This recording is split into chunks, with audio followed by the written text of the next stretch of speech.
मात्र भोजन ही एक ऐसी चीज़ है जो हमारे शरीर पे कई तरीके से प्रभाव डालती है, जो हमारे आनंद पे, हमारी नींद पे, हमारी कार्यप्रणाली पे, हमारी सोच पे कई तरीके से प्रभाव डालती है।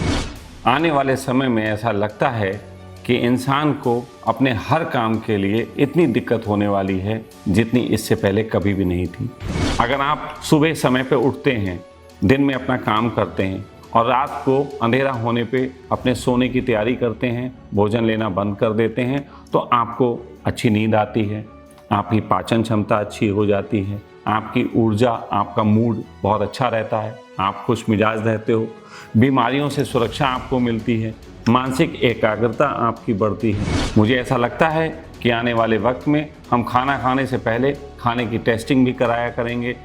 एक व्यक्ति धार्मिक हो जाता है, वो जबरदस्ती सबको धार्मिक बना देना चाहता है। ये दुनिया वास्तव में तब ज़्यादा अच्छी रहती है जब हर व्यक्ति को उसके हिसाब से जीवन को चुनने की, जीवन को बढ़ने की आज़ादी हो। ये बायोलॉजिकल अलार्म जो है, ये एक तरीके से जैसे भूख लगती है, आपको पेट में दर्द होता है, ये अलार्म है। आपको नींद आती है, अंदर से एक बताता है कोई यार सो जाओ, दवाइयाँ आने लगती, सो जाओ।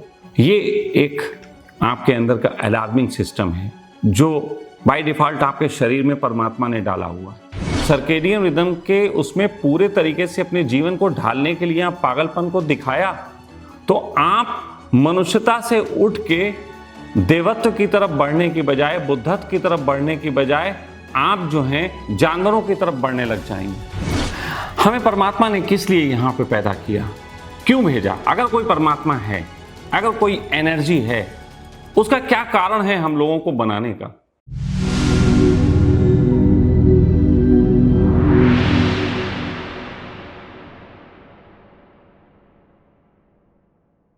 दोस्तों, आज हम जानकारी के जिस युग में प्रवेश कर चुके हैं, उस युग में आने वाले समय में ऐसा लगता है कि इंसान को अपने हर काम के लिए इतनी दिक्कत होने वाली है जितनी इससे पहले कभी भी नहीं थी।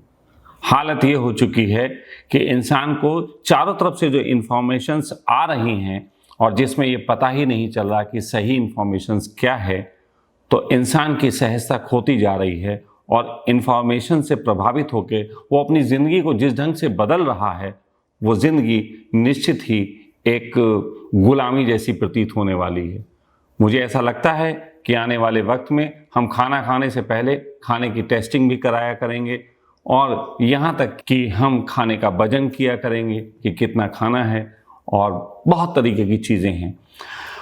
इन्हीं सब विषयों के बीच में एक विषय है कि हमें खाना कब खाना चाहिए।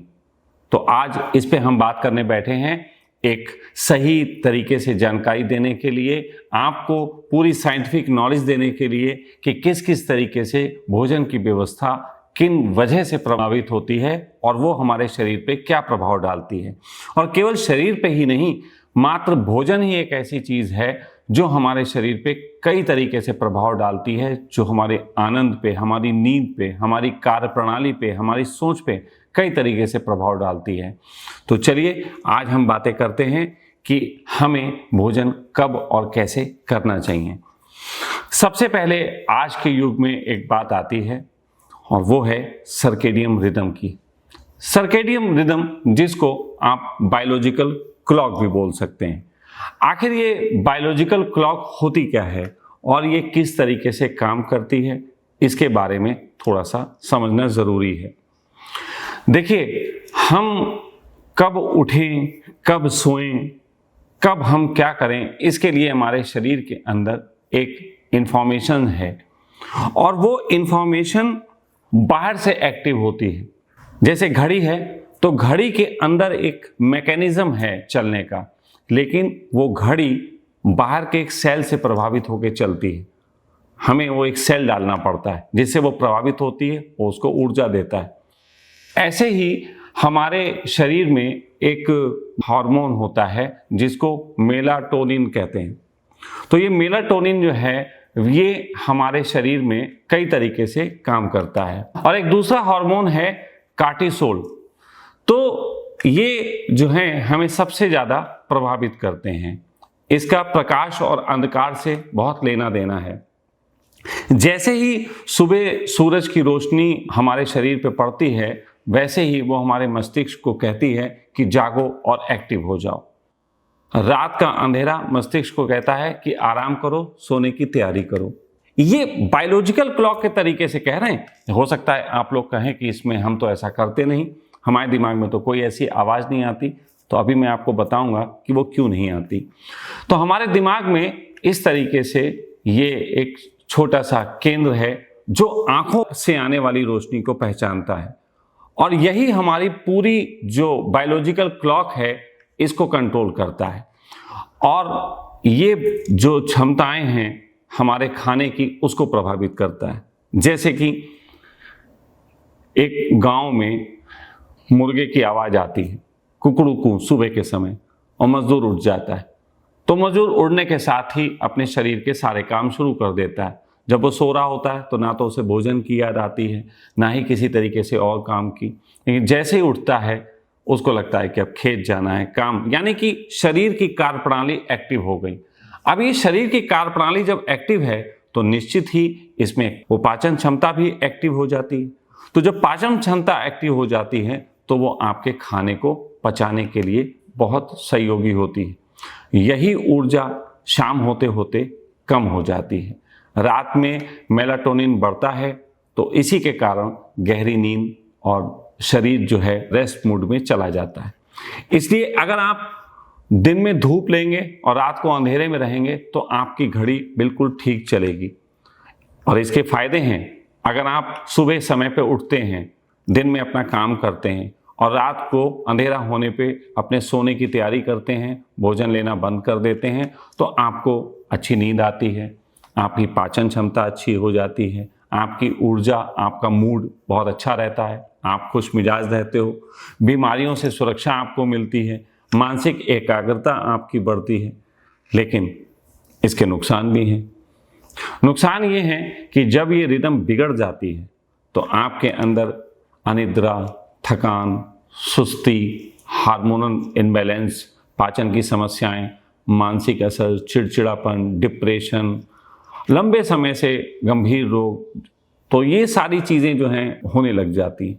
लेकिन ये बिगड़ती कैसे है, ये भी जानना ज़रूरी है। तो ये बिगड़ने का जो इसका जो प्रोसेस है, जिसमें ये आपकी सर्केडियन रिदम जिसको कहते हैं, ये बिगड़ने लग जाती है, उस बिगड़ने का कारण बड़ा अजीबोगरीब है। वो इंसान ने पैदा किया, वो हम सब ने पैदा किया। ये सर्केडियन रिदम जो है वो सबसे ज़्यादा इस पे काम होता है आँखों का। आँखों पे जैसे ही रोशनी पड़ती है हमारे शरीर के केमिकल्स हैं वो एक्टिव हो जाते हैं, हार्मोन जो हैं वो एक्टिव हो जाते हैं। लेकिन ये रोशनी तो हम आजकल प्राकृतिक रूप से लेने के बजाय हम अपने घरों में बड़े बड़े जो हैं लाइटें लगा ली हैं, हम अपने मोबाइल से भी वो रोशनी ले रहे हैं, और हम ना जाने कितने तरीकों से हम लेते हैं, और ये सबसे बड़ा इसके बिगड़ने का कारण है। तो जब कोई इंसान इस तरीके से रोशनियों में रहता है तो वो इससे सबसे ज़्यादा प्रभावित होता है और सर्केडियन रिदम उसकी बिगड़ जाती है। आपके मोबाइल में एक ब्लू लाइट का एक ऑप्शन होता है। तो ब्लू लाइट एक जो ऑप्शन है, बहुत से लोग इसको नहीं जानते, लेकिन अगर हम उसको ऑन कर दें और उसको यूज़ करें तो वो रोशनी तो आपकी आंखों में जाएगी, लेकिन वो ब्लू लाइट की वजह से एक ऐसा संदेश जाता है आपके दिमाग में कि जैसे अंधेरा हो गया। तो यदि आप इस्तेमाल करते हैं मोबाइल रात में, तो आप ब्लू लाइट ऑन करके अगर करेंगे तो सर्केडियन रिदम का आपको लाभ मिल सकता है। अब यहाँ पे कुछ चीज़ें समझने वाली हैं। अगर आपको इसको वास्तव में समझना है कि सर्केडियन रिदम जो थी वो एक बायोलॉजिकल क्लॉक जो कि हमें नेचर ने दी थी, जो नेचर के माध्यम से हमारे शरीर में एक्टिव होती थी, उसमें अगर आप महसूस करो तो जो जानवर स्वाभाविक रूप से जंगल में स्वतंत्र जीते हैं और वो सभी इसका पालन करते हैं, वो अपेक्षाकृत उन जानवरों के ज़्यादा स्वस्थ होते हैं जो इंसान के साथ पाले जाते हैं। आप देखो, इंसान जिन जानवरों को पालता है वो कम स्वस्थ होते हैं, और जो जंगल में पाले जाते हैं या अपने आप पालते हैं वो ज़्यादा स्वस्थ होते हैं। रीज़न क्या है? रीज़न ये है कि इंसान जिस तरीके से जिन आदतों से अपनी एक तरीके से बॉडी की क्लॉक को बिगाड़ चुका है, उसी तरीके से वो जानवरों को भी समय पे भोजन देना, समय पे सब चीज़ें कराना, रात में देर तक जगाना, अपने साथ घुमाना। आपने देखा होगा रात में लोग 12 बजे घूमने निकले हैं, वो अपने कुत्ते को संग लेके जाते हैं। तो कुत्ता अपना यार शांत रहना चाहता है, लेकिन उसको ले जाते हैं। अब कुछ लोग कहेंगे कि वो लोग तो जो हैं रात में कुत्ते भौंकते हैं, देर तक भौंकते हैं। तो तुम्हारे शहरों की व्यवस्था ऐसी है, तुम्हारे शहरों में तुमने इतनी लाइटें और सब कर रखी हैं, वो उनको परेशान कर रही हैं, वो तुमको पता ही नहीं। खैर, ये एक बहुत लंबी चर्चा का विषय है, हम इस पर नहीं जाते, हम सीधी बात करेंगे। तो सर्केडियन रिदम को प्रमाण बना के आजकल बहुत लोग ऐसे हैं जो दिन में भोजन करने लगे हैं, जो रात को भोजन नहीं लेते हैं। लेकिन वो ये भूल रहे हैं कि इससे भी एक नुकसान होता है।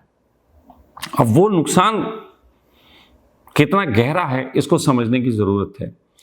वो नुकसान ये है कि हमारी पूरी जो सोच है मानव की, वो जानवरों से आगे आ गई है। हम सब जानवर नहीं हैं। हम सब जानवर नहीं हैं तो हम जानवर की तरह जी भी नहीं सकते। निश्चित ही जब हमें मनुष्य कहा गया तो मनुष्य को कहने का अर्थ ही है जो मन में जीता है। तो हम सब मन में जीने वाले लोग हैं। हम सब इतनी ज़्यादा अगर नियमों में पलना शुरू करेंगे तो हम जानवर जैसे हो जाएंगे। और आप नोटिस करो उन लोगों को जो लोग बहुत ज़्यादा इस तरीके के नियमों में जी रहे हैं या जीने की बातें करते हैं, आप उनके अंदर कोई फ्लॉबरिंग नहीं पाओगे। आप उनके अंदर ऐसा पाओगे कि वो सिर्फ और सिर्फ उनका उद्देश्य है कि बस कैसे शरीर स्वस्थ ज़्यादा रह ले, कैसे वो ज़्यादा दिन तक लंबे जी लें। सिर्फ उनका पूरा जोर स्वास्थ्य पे है। कई मेरे जानकार ऐसे मित्र हैं, कई ऐसे डॉक्टर्स हैं, कुछ तो आप भी जानते होंगे, जो इस तरीके की इतनी बातें करते हैं और वो खुद भी जीवन में उसका पालन करते हैं। मेरे पास एक डॉक्टर मित्र आए थे, तो मैंने उनसे पूछा, रात का वक्त था, वो थोड़ी देर से पहुंचे, तो मैंने उनसे पूछा कि चाय लेंगे? तो नहीं, हम चाय नहीं पीते, हम ये सब नहीं लेते, जो भी मिल्क वाले होते हैं प्रोडक्ट नहीं लेते। हमने कहा अरे, दूध भी उन्होंने मना कर दिया, चाय भी मना कर दी, कुछ नहीं लेते हैं क्योंकि वो सर्केडियन रिदम का पालन करते हैं। मैं उनसे पूछा, आप जीते क्यों हो? क्यों जी रहे हो? आप आखिर जिंदा क्यों हो? क्या करने के लिए जिंदा हो? बोले हम स्वस्थ रहने के लिए जिंदा हैं, हम लोगों को ज़्यादा देर तक स्वस्थ रहना चाहते हैं। मैंने कहा कि आप स्वस्थ रहना चाहते हैं, ज़्यादा दिन तक स्वस्थ रहना चाहते हैं, लेकिन क्यों रहना चाहते हैं ज़्यादा दिन तक स्वस्थ? आपका पूरा वक्त तो इस बात में जा रहा है कि आप स्वस्थ कैसे रह लें, लेकिन स्वस्थ क्यों रहना है? उनको वो बात समझ में नहीं आई, आपको भी समझ में नहीं आएगी। आप बोलोगे स्वस्थ तो रहना है, बहुत कुछ करना है। क्या करना है? आपके पास एक अच्छा मोबाइल है, वो मोबाइल से आप अच्छे फोटो ले सकते हैं, आप उस मोबाइल से जो है नेट का इस्तेमाल कर सकते हैं, बहुत सी इंफॉर्मेशन इकट्ठी कर सकते हैं। लेकिन इसके बजाय अगर आप मोबाइल पे कवर चढ़ा के उसे चारों तरफ से पैक करके और ज़्यादातर वक्त इस बात का ख्याल रखें कि मोबाइल गिर ना जाए, मोबाइल खराब ना हो जाए, अगर इसी बात का ख्याल रखोगे तो आप उस मोबाइल को इस्तेमाल क्यों करोगे? और जब आप उस मोबाइल को इस्तेमाल नहीं कर रहे हो तो फायदा क्या है आपका उस मोबाइल का? मेरी ये एक ऐसी फिलॉसफी है जो मेरी अपनी है, अब लेकिन मैं आपके बीच रख रहा हूं, निर्णय आप लीजिए।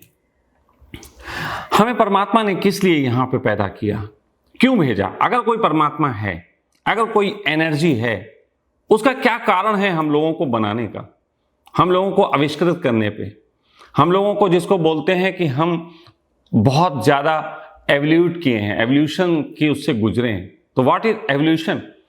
एवोल्यूशन यही है कि हम जो हैं डे बाय डे वो खोजे करें, वो जानकारी लें जो कि और आगे मनुष्यता को ले जा सकें। और ये एक ऐसी थ्योरी है जो कि नेचर ने हमें इनबिल्ट प्रोग्राम के रूप में दी है। लेकिन अगर हम पूरे वक्त केवल हम तो बस ज़्यादा लंबा जिएंगे और हम अपनी इंद्रियों का इस्तेमाल करेंगे नहीं, तो कहीं ना कहीं ये जीवन जो है वो उसके होने का कोई मतलब नहीं रह जाता। हम धरती पे एक बोझ के अतिरिक्त कुछ भी नहीं। अगर केवल आपका दिमाग स्वस्थ रहने पे ही है और केवल स्वस्थ रहने के कारण आप मस्तिष्क से विकृत हो गए हैं। अब मस्तिष्क से विकृत कैसे होते हैं? जैसे कोई व्यक्ति स्वस्थ रहना चाहता है, वो रहे, चलो हमें उसकी कोई बुराई बात नहीं है कि वो स्वस्थ रहे, लेकिन अब वो अपने घर में बच्चों पे भी शोषण, इतने बजे खाना, इतने बजे उठना। अब बच्चों को तो वो नहीं चाहिए, जबरदस्ती शोषण कर रहा है। एक व्यक्ति धार्मिक हो जाता है, वो जबरदस्ती सबको धार्मिक बना देना चाहता है। ये दुनिया वास्तव में तब ज्यादा अच्छी रहती है जब हर व्यक्ति को उसके हिसाब से जीवन को चुनने की, जीवन को बढ़ने की आजादी हो। खैर, मैं अपनी बात को यहाँ पे थोड़ा विराम देते हुए स्वास्थ्य के उस मुद्दे पे ही आ रहा हूँ जिसमें आपको मैं कई ऑप्शन दे रहा हूँ स्वस्थ रहने के। तो एक बात कर दी मैंने सर्केडियन रिदम की, और ये अपने तरीके से देखा जाए तो ये जानवरों की व्यवस्था है। सर्केडियन रिदम उनके काम आता है जो जानवरों की तरह जीना चाहते हैं और मनुष्य की तरह आनंदित होकर नहीं रहना चाहते। तो यदि जो लोग इसमें अपने आप को सहज पाते हैं वो इसका पालन कर सकते हैं, मुझे इसमें कोई आपत्ति नहीं होगी। लेकिन यहाँ से एक और सवाल था जो मेरे अंदर गूंजा, और वहाँ से ये खोज हुई जिसके कारण ये वीडियो बना रहा।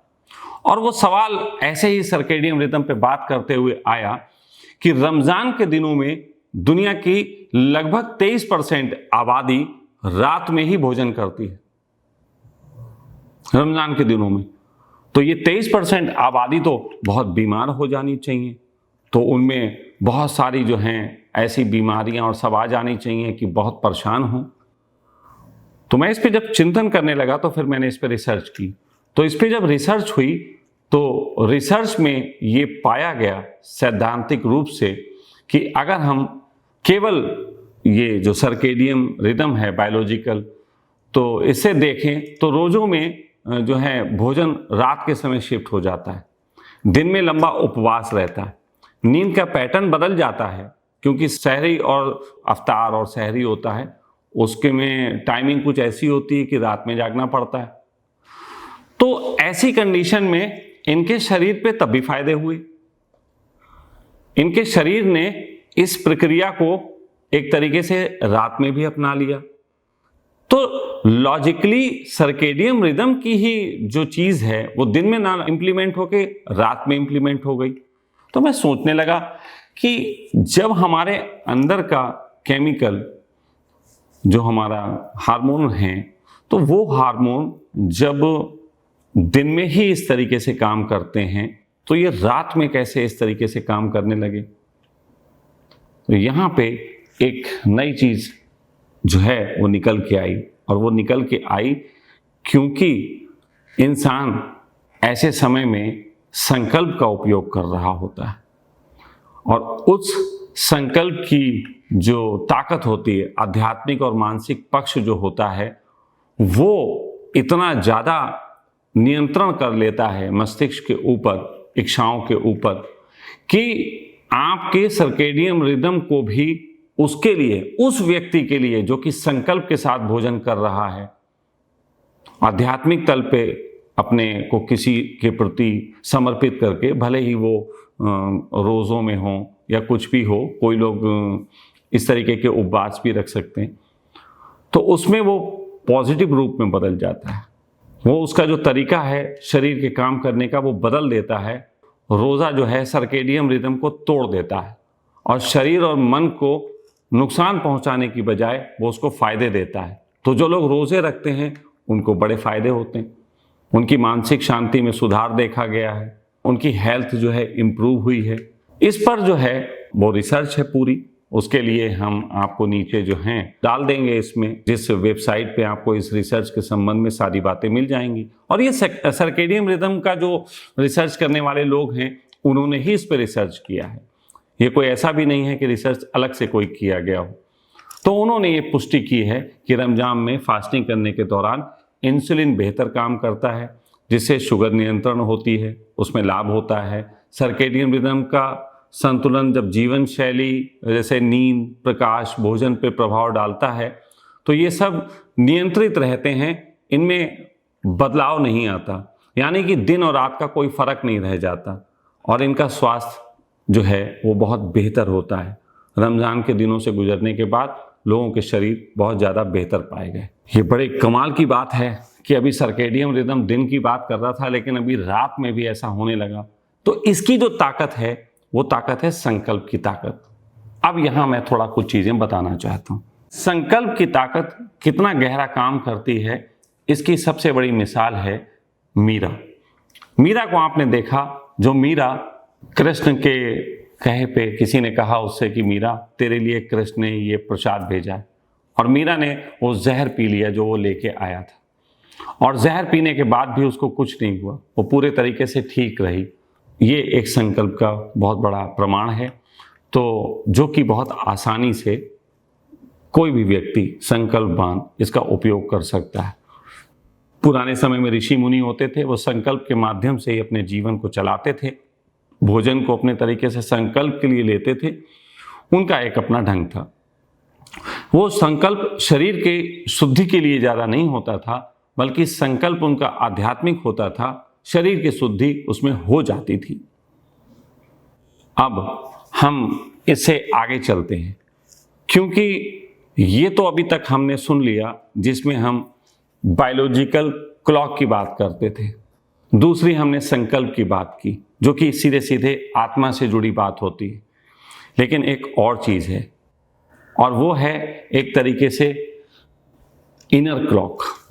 एक बायोलॉजिकल क्लॉक है, जैसे मैंने कहा, वो बाहर से इम्पैक्ट होती है, बाहर की रोशनी से इम्पैक्ट होती है।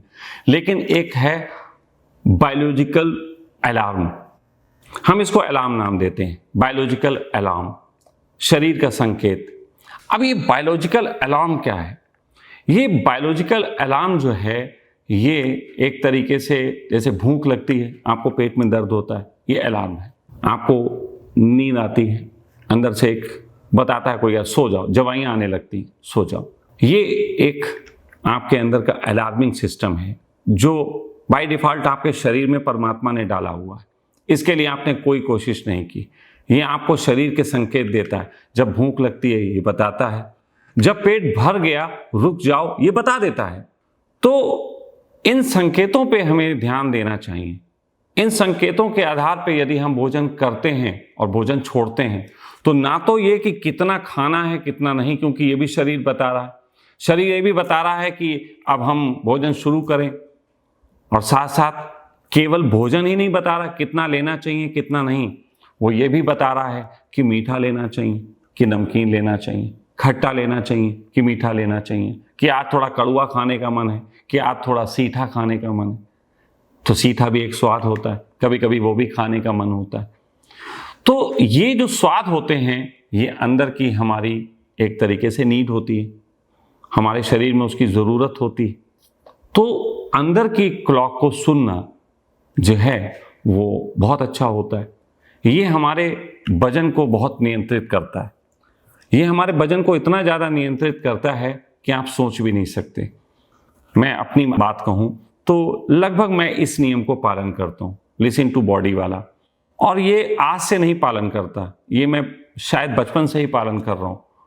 सामान्यतः मेरे भोजन में अगर थोड़ा सा टुकड़ा बच जाता था तो मैं छोड़ देता था, मतलब नहीं अब नहीं खाया जाएगा। आप कुछ भी कह लीजिए, नहीं खा सकता। हाँ, भले ही लोग कहते हैं खाना छोड़ना नहीं चाहिए, अन्न है, भगवान का रूप है, वो ठीक है, लेकिन ये शरीर भी भगवान का दिया हुआ है, और इसके अंदर जो अलार्म लगी है वो भी भगवान की दी हुई है।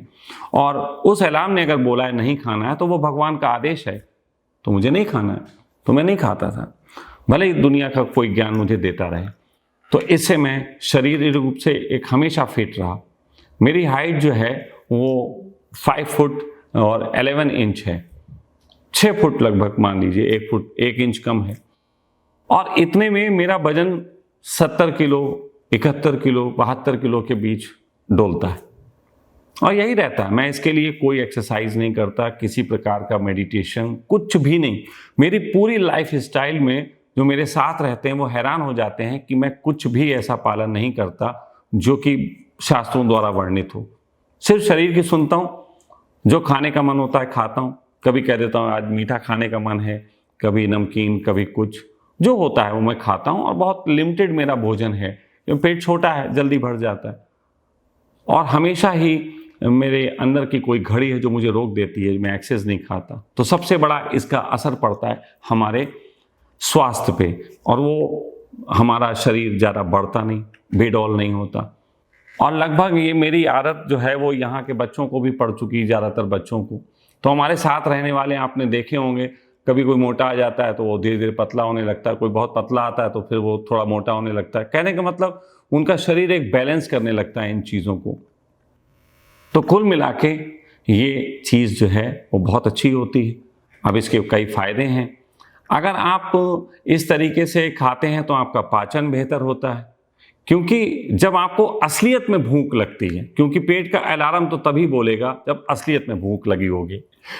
अगर आप सर्केडियन रिदम की सुनेंगे तो वो तो ये कहेगा सुबह हो गई है, खा लो, अब इतने बज गए हैं, खा लो, पेट में भूख है नहीं। तो सबसे बड़ी बात ये होती है कि जब असली भूख होती है तो पेट के एंजाइम और गैस्ट्रिक जूस जो होते हैं वो सक्रिय होते हैं। उस समय खाया गया भोजन अच्छे से पचता है। अगर पेट तैयार ना हो और हम खा लें तो गैस, अपच और भारीपन महसूस होता है। लेकिन अगर आप पेट की सुने, अंदर के अलार्म सिस्टम को सुने, तो ऐसी कंडीशन में आप हल्केपन महसूस होता है। और सबसे अच्छी बात, आपको खाने में स्वाद आता है। आपने देखा होगा ना, कभी जर्नी कर रहे होते हैं और अचानक कहीं ढाबे पे रुक के, आजकल तो मैं ढाबे नहीं मानता, पुराने समय के ढाबों को मानता था। तो पहले के समय में कहीं दूर ढाबों पे बस रुकती थी तो वहाँ खाते थे, बड़ा स्वाद आता था। मैं कई बार सोचता था ढाबों पे जैसा स्वाद मिलता है वैसा घर में क्यों नहीं मिलता। लेकिन वो उसके स्वाद के पीछे रीज़न ये होता था, भूख थोड़ा संतोष से अधिक लगी होती थी। जितने में हमारे सामान्यता घर में तो मिल जाता है जब चाहें, संतोष से अधिक भूख, तो उसमें स्वाद बहुत होता है। तो सबसे बड़ा फायदा है कि अगर आप अंदर के अलार्म को सुनते हैं तो आपको स्वाद बहुत मिलेगा। तो स्वादिष्ट भोजन कम खाया जाता है, ये भी ध्यान रखिए। स्वादिष्ट भोजन लोग कम खाते हैं। जैसे आप देखिए, जिस समय त्योहारों में हमारे घर में कचौड़ियाँ पूड़ियाँ बनती हैं तो बनता देख के तो मन करता है आज तो बस 20-50 पूड़ी हो ही जाएंगी। लेकिन जब खाने बैठते हैं बड़ा कम खाया जाता है, क्योंकि स्वाद जो है वो हमें कई तरीके से संतुष्ट करता है। जब अच्छा भोजन बना होता है, आँखों को संतुष्ट करता है, हाथ से छूते हैं हाथों को संतुष्ट करता है, उसकी खुशबू नाक को तृप्त करती है, उसकी खाने पे जुबान को मज़ा आता है। तो कई इंद्रियां स्वाद लेती हैं, और कई इंद्रियां स्वाद लेने के कारण उसको हम बहुत बेहतर ढंग से जो है स्वाद को ले पाते हैं। इससे ब्लड शुगर और हार्मोन्स जो हैं हमारे बहुत संतुलित रहते हैं। देखिए, मैं 52 साल का हो गया और कहते हैं कि बहुत कम लोग हैं जो शुगर से बचते हैं इस उम्र तक। और मैं देखिए हर सब कुछ खाता हूँ मस्त, कोई शुगर वुगर ये सब ना, इंसुलिन ना कोई झंझट। मैं तो बल्कि दवा तक नहीं लेता, मैं आपको बता ही चुका हूँ, मैं दवाइयाँ तक नहीं लेता। तो ये सारी चीज़ें जो हैं हमें फ़ायदा करती हैं, लेकिन इसके लिए भी कुछ चीज़ें आवश्यक हैं। ये भी आपको गड़बड़ कर सकती है, ये भी आपको धोखा दे सकती है। लेकिन कब धोखा दे सकती है? जब हम शरीर को और मन को अलग करके ना देखना जाने। शरीर से आवाज आ रही है कि भूख लगी है, खा लो, दैट्स गुड। लेकिन कभी कभी हम बाहर भोजन देखते हैं, यार पेस्ट्री लाया, पेटीज लाया, कुछ पिज्ज़ा आ गया, यार हम भी खा लें, चलो हम भी पिज्ज़ा खाते हैं। तो हम अपने शरीर की नहीं सुन रहे हैं, हम अपनी इंद्रियों के वशीभूत, मन के वशीभूत वो भोजन ले रहे हैं, और वो चीज़ जो है नुकसान करेगी। अब जैसे कि आदमियों में जब तनाव बढ़ जाता है, बहुत ज़्यादा तनाव बड़ा होता है, तो मीठा खाने की इच्छा होती, वो असली भूख नहीं होती है, वो इमोशनल ईटिंग होती है। तो इमोशनल ईटिंग जो है वो इस चीज़ को परेशान करती है, इस चीज़ को बिगाड़ सकती है। अब अगर आदमी इमोशनल ईटिंग के पीछे भागेगा तो उसमें जंक फूड की आदत जैसे होती है, तो वो दिमाग की क्रेविंग है। वो दिमाग ने इस तरीके से आपको बना दिया है, क्योंकि आप हिप्नोटाइज्ड हैं, टीवी से आपने देखा है पिज्ज़ा, वो उसमें कुछ दिखा रहे हैं, तो आप उसकी क्रेविंग से बंधे हुए हैं। आप उसको देख के भूख समझ लेते हैं कि भूख लगी, हमें खा लेना चाहिए, लेकिन वो असली भूख नहीं होती। तो इसको भी समझना ज़रूरी होता है। तो इसका समाधान है कि पर्याप्त नींद आपको लेनी चाहिए, जिस आदमी की नींद अच्छी है उस आदमी का अवेकनेस अच्छी है। शरीर में पानी की मात्रा सही होनी चाहिए और एक तरीके से माइंडफुलनेस उसको चाहिए होता है। माइंडफुलनेस, नींद, पानी अगर ये बैलेंस्ड हैं तो आपको बहुत हद तक जो है आप शरीर को सुन पाओगे और बाहर की क्रेविंग से बचे लगोगे। भूख लगे तो खाना खाएं, ये थोड़ा सा स्टार्ट करना पड़ेगा। शरीर की ज़रूरतों के मुताबिक आपको इससे ऊर्जा मिलती रहेगी, तो ये आपको बचा के रखेगा। लेकिन सावधान करते हैं, शरीर की इस अवस्था को हर कोई जो है वो सुन नहीं पाता। फिलहाल 3 चीज़ें मैंने आपको बताई।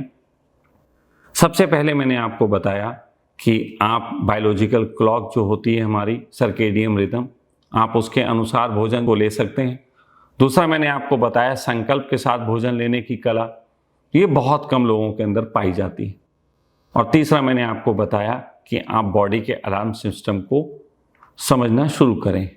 अब ये स्वास्थ्य के जो तीनों चीज़ें हमने आपको बताई, इन तीनों चीज़ों में निष्कर्ष क्या निकलता है कि क्या चीज़ बेहतर है। तो इसमें आज के मनुष्य के लिए सबसे व्यवहारिक उपाय है शरीर की प्रकृति को सुनना, उसके अनुरूप खाना खाना। ये साइंटिफिक फैक्ट है कि आदमी शरीर की प्रकृति के अनुरूप यदि खाना खाता है आज के युग में, क्योंकि वो बहुत सी चीज़ों को जी रहा है, जैसे ऑफिस में काम कर रहे हैं और अब ऑफिस में ऐसा होने लगा, पहले हम था ऑफिस में टिफिन लेके जाते थे, एक खास वक्त पे टाइम मिलता था और हम खाते थे। कई बार लोग मुझसे पूछते हैं कि फिर आपके तरीके से तो भूख लगे तो हम खाना चाहिए और हमें वो खाने नहीं दे रहे हैं उस समय, तो हम क्या करें? तो मैं कहता हूँ 2 बिस्कुट रख लो, थोड़ी सी नमकीन रख लो, थोड़ा सा कुछ और चीज़ रख लो, एक मीठा एक नमकीन, इस तरीके से। तो जब आपको भूख लगे आप थोड़ा सा खा लो। कई बार मेरे साथ भी होता है, सिचुएशंस में ऐसी होते हैं, भूख लगी, ड्राइविंग कर रहे हैं, कहीं हैं, तो मैं हमेशा कुछ अपने पास रखता हूँ, कुछ भी ले लो, कुछ भी थोड़ा सा ले लो, तो वो आपको सेटिस्फाइड कर जाता है और आपको एक समय मिल जाता है जिससे आप आगे भूख के समय अपने को तैयार कर सकें। तो ये एक बहुत अच्छा तरीका है। सर्केडियन रिदम जो है नियम सुंदर है, लेकिन आज की कृत्रिम जीवन शैली में पूरी तरीके से निभाना मुश्किल है। और अगर आपने इसको निभाने की कोशिश की, सर्केडियन रिदम के उसमें पूरे तरीके से अपने जीवन को ढालने के लिए आप पागलपन को दिखाया, तो आप मनुष्यता से उठ के देवत्व की तरफ बढ़ने की बजाय, बुद्धत्व की तरफ बढ़ने की बजाय आप जो हैं जानवरों की तरफ बढ़ने लग जाएंगे। आपका जीवन मन विहीन हो जाएगा, आप सूखे रेगिस्तान की तरह हो जाएंगे, आपके संबंध खराब हो जाएंगे, आपकी पत्नी, आपके पति, आपके बच्चे आपके साथ बहुत अच्छा नहीं महसूस करेंगे। और जो लोग ऐसा कर रहे हैं वो ये देख लें कि या तो उन्होंने बच्चों को मार पीट के अपने जैसा बना लिया होगा, तो वो जबरदस्ती बेचारे बच्चे झेलते हैं, और जो लोग ऐसा नहीं कर पाते हैं उनके घर में बहुत दिक्कत है। मैं वो जिन डॉक्टरों की बात कर रहा हूँ उनके बच्चे उनसे राजी नहीं हैं, वो अपने तरीके से दूसरा जीवन जीना चाहते हैं। संकल्प बहुत बड़ी चीज़ है, लेकिन रोजमर्रा की थकान, तनाव और ध्यान की कमी में ये टूट जाता है। लेकिन शरीर को सुनना हमेशा हो सकता है, क्योंकि आप शरीर के साथ रहते हैं। अभी आपको भूख है या नहीं, शरीर भारी है या हल्का, ये संकेत आपको पल पल आपका शरीर दे रहा है। इसे आप तुरंत पहचान सकते हैं।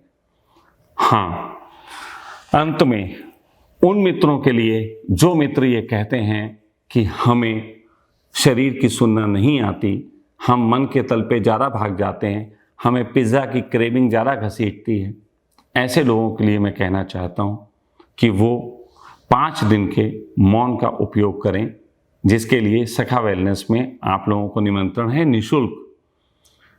आप जब आना चाहें सखा वेलनेस में आएँ, मौन का यहाँ लाभ उठाएं 5 दिन के लिए, जिसमें आपका मोबाइल भी आपसे ले लिया जाता है। और 5 दिन, जीवन में मात्र 5 दिन यदि आप पूर्ण ईमानदारी के साथ मौन में रहते हैं और 5 दिन का उपयोग ये नहीं करते हैं कि 5 दिन कब कट जाएंगे, बल्कि 5 दिन आप अपनी बॉडी को सुने, आप समझें कि बॉडी कह क्या रही, आंखें बंद करके देखें हमारे शरीर में क्या हलचलें होती हैं, यदि 5 दिन आप इसका प्रयोग करते हैं तो जो व्यक्ति अपने शरीर के अलार्म सिस्टम को नहीं पहचान पाते हैं और बहुत तरीके के फूड की क्रेविंग में पड़ गए हैं, मोबाइल के गुलाम हो गए हैं, ऐसे व्यक्तियों को 5 दिन में ही एक बहुत बड़ा रिलीफ मिलता है और उनकी ज़िंदगी एक अच्छी दिशा में बढ़ना शुरू होती है। दोस्तों, मैंने पूरी कोशिश की कि मैं आप लोगों को उन सारे तरीकों से परिचित कराऊं जो तरीके हमारे स्वास्थ्य के लिए बेहतर होते हैं, लेकिन मेरा मानना है स्वास्थ्य तभी पूरा बेहतर है जब अच्छे शरीर के साथ साथ मन खुश हो और अच्छे मन के साथ साथ आपकी आत्मा भी उस दिशा में यात्रा करे जिसको हम परमात्मा कहते हैं। ऐसी आकांक्षा के साथ मैंने ये जानकारी दी है। जो मित्र इसका लाभ उठा पाएंगे शरीर के तल पे भी तो भी मुझे खुशी होगी, लेकिन यदि तीनों तल पे आप आनंदित होते हैं तो मैं परम आनंदित होता हूँ। प्रणाम।